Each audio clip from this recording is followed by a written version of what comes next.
বলিউডৰ অভিনেতা আমিৰ খান আৰু পৰিচালক আশুতোষ গোৱাৰিকৰে ভাৰতীয় ক্ৰিকেট কিংবদন্তি লালা অমৰনাথৰ জীৱনৰ আধাৰত গঢ়ি তুলিছে এখন ছবি।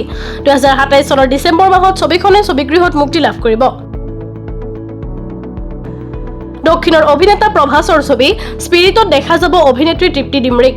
ছবিখন পৰিচালনা কৰিছে এনিমেলৰ পৰিচালক সন্দীপ ৰেড্ডি ভাংগাই। দক্ষিণ ভাৰতৰ ছুপাৰষ্টাৰ ৰজনীকান্তৰ ছবি জেইলাৰে ব্লকবাষ্টাৰ হিচাপে প্ৰমাণিত হৈছে। ইয়াৰ পিছতেই এতিয়া ৰজনীকান্ত সাজু হৈছে জেইলাৰ 2ৰ বাবে, যিখন এই বৰ্ষতেই মুক্তি লাভ কৰিব।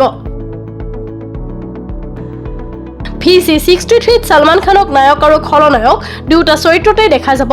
ছবিখনৰ খলনায়কৰ চৰিত্ৰটো অতি ৰহস্যময়।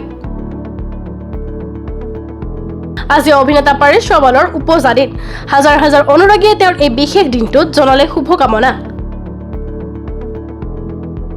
31 মে অৰ্থাৎ অহাকালিৰ দিনটোত গুজৰাটৰ নৰেন্দ্ৰ মোদী ষ্টেডিয়ামত IPLৰ ফাইনেলখন খেলত নামিব গুজৰাট টাইটেন্স বনাম ৰয়েল চেলেঞ্জাৰ্ছ বেংগালুৰু।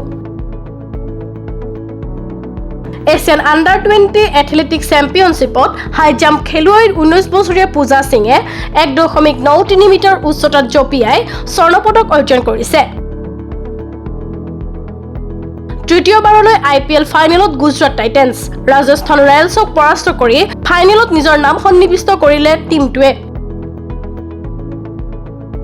অধিনায়কৰ পদৰ পৰা আঁতৰাই দিয়া হ'ল ঋষভ পান্তক। দুটাকৈ IPLত শোচনীয় প্ৰদৰ্শন দাঙি ধৰাৰ পিছতেই এই সিদ্ধান্ত লোৱা হৈছে।